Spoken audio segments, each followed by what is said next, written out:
Today was my high school reunion. Originally, I was from New York. I've been living in rural Nebraska for a while now and hadn't attended a reunion in quite some time. However, this time, with an invitation from a former classmate, I decided to join and see some familiar faces. Given that it was held around Thanksgiving, I chose to wear a white tee under a short-sleeved striped shirt with beige pants, aiming for a casual yet neat appearance. I debated wearing a jacket, but since I don't usually wear suits, I decided against it. The venue was in a renowned hotel's banquet hall in downtown. Now in our 40s, there's quite a variance in how my classmates look. You've aged, haven't you? Isn't your hair all gray? You haven't changed at all. Exchanging such banter, we nibbled on snacks and sipped our drinks. Then suddenly, someone tapped me on the shoulder from behind. I turned around, and it was Bob. Look at you, out of place here. What happened to you? Don't you feel embarrassed being a poor farmer? He looked down on me, flaunting his suit. People like you, who don't know the value of things, probably can't understand this luxury suit. I remember, he wasn't like this before. I gazed at him with a tinge of sadness. Actually, back in high school, Bob and I were best friends. We both attended a prestigious school and aimed for top universities, working hard academically. While Bob sweated it out in the soccer club, I was in the art club painting.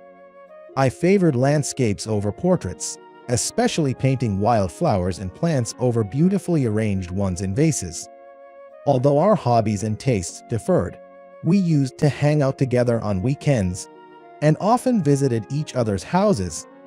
We had our playful moments, but also had serious discussions about our futures. We both wanted careers that could touch people's hearts and bring them joy.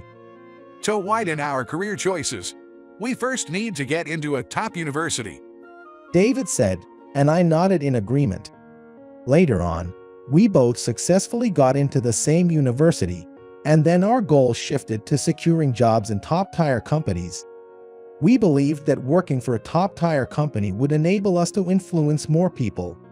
While most students were partying, we started internships from our freshman year. After many experiences, we pondered where to work. Eventually, both of us landed jobs at renowned corporations.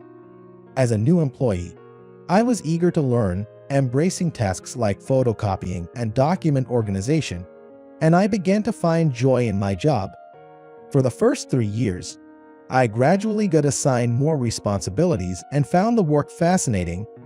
I willingly put in overtime and even worked weekends, aiming for rapid promotions. I took on major projects and even had subordinates. And yet, I felt increasingly drained. Sure, I might be bringing joy and happiness to people through my job, but it felt like I was just a cog in the machine. I want to directly give someone the work I've accomplished and bring them joy and happiness. I've come to think this way. One day, I watched a documentary on a young man who left the city to farm in rural areas. Seeing him work with such enthusiasm sparked my interest, leading me to search online and try out farming firsthand. The touch of the soil, the satisfaction of sweating under the sun, the taste of freshly harvested produce. I was moved and decided to quit my job and take up farming in Nebraska. You're quitting your corporate job to farm in Nebraska. Stop this madness. When I revealed my plans over drinks with Bob after work, he strongly opposed. We worked so hard to get into these major corporations. You're handling big projects and even have a team under you. You're earning way above the average for our age. What's the problem? I tried to explain the emptiness I felt at work and the wonderful experience I had farming, but Bob threatened, "If you decide to move to the countryside, our friendship is over." I moved to Nebraska, and we hadn't been in touch for about 10 years. This was our first meeting after a whole decade. Let me enlighten you. This suit is from a trending brand, tailored using 3D printing for a perfect fit, dyed with natural materials, and it's incredibly comfortable. Then a beautiful and dignified voice interrupted. "Oh, you didn't know." It was Catherine, Catherine, who was the belle of our class, still maintained her beauty even in her 40s. Truth be told, back in high school, Bob and I secretly held feelings for Catherine. It was more like admiration than love, but neither of us could muster up the courage to express our feelings. What do you mean? A taken aback Bob asked. It's Paul who did this dyeing. She said, giving Bob a shy smile after being addressed by Catherine. I'm happy to receive praise from you, Bob. Thank you. I then shared with him the story of how I began taking on luxury branded clothing dyeing projects. 10 years ago, I was drawn to a documentary on TV and decided to relocate after experiencing farming. However, the reality was not as simple. Starting agriculture was full of challenges. I struggled with the unpredictable weather, pests, and diseases affecting the crops. Everything didn't go as planned. The only reason I managed to keep going was the help from the local residents. They taught me everything from how to till the soil, use farming tools, apply fertilizers, pest control strategies, to predicting the weather. Finally, I was able to cultivate crops from seeds, and the joy of harvesting was beyond words. However, when it came to selling the excess produce, the market's products were full. The locals had enough produce for their own consumption, and there was no way for me to generate income. Faced with heaps of excess vegetables and fruits, I was at a loss. While I tried giving away the excess veggies and fruits to family and friends, the shipping costs were prohibitive. Preserving them as pickles or jams was an option, but producing in bulk wasn't feasible, and I lacked the confidence in my skills and resources. That's when I stumbled upon vegetable dyeing. While the US is known for traditional dyeing using plants, like indigo dyeing, it's also possible to dye fabrics using vegetables. There are various dyeing techniques, but I wondered if I could incorporate the latest technology. I experimented using a 3D printer to create molds and stamps to imprint patterns on the fabric. Creating handmade molds required great skill, patience, and focus.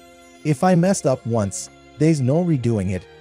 But designing on a computer allowed me to create intricate motifs, which the 3D printer could accurately replicate. The next challenge was dyeing with vegetables. Creating my own designs and patterns was exhilarating, similar to painting. I started by selling handkerchiefs and towels online. From there, I expanded to scarves, t-shirts, skirts, and bags. One of the products I made was a beeswax wrap, an alternative to plastic wrap, which became popular among eco-conscious women and went viral on social media. Orders surged, and I couldn't keep up. So I approached local farmers, asking if they had any unsold or imperfect produce that they could provide. Many happily offered their surplus for free to avoid disposal costs. Soon, other farmers started bringing their produce. Handling all this became too much for me alone, so I started hiring employees. One of the joys of this work was the direct feedback from consumers. I love the unique and beautiful colors. The intricate designs are as beautiful as pieces of art. I will cherish and use them. Hearing such praise, I always wondered what design or product to create next. Then, one day, a woman visited me. It was Catherine. Seeing my first crush after so long left me stunned. She greeted me and said, Did you help me with my work? She worked as a designer for a luxury apparel brand. Just like I was concerned about food waste, she was troubled by the excessive waste in the apparel industry. Additionally, with the rising eco-consciousness, she wanted to launch products incorporating recycling. Amidst everything, she bumped into a high school classmate and found out that I was selling vegetable-dyed products made with a 3D printer online. Upon hearing this, Catherine decided to check out my website. She was amazed by the variety of products and was captivated by the beauty of the dyed designs. When I saw this, I intensely felt that I wanted you, Paul, to dye my designs, and I want to sell them as products. Catherine passionately told me. Catherine would design molds that would be created using a 3D printer, and I would dye them. However, we'd use fabric from products that were meant to be discarded from her company.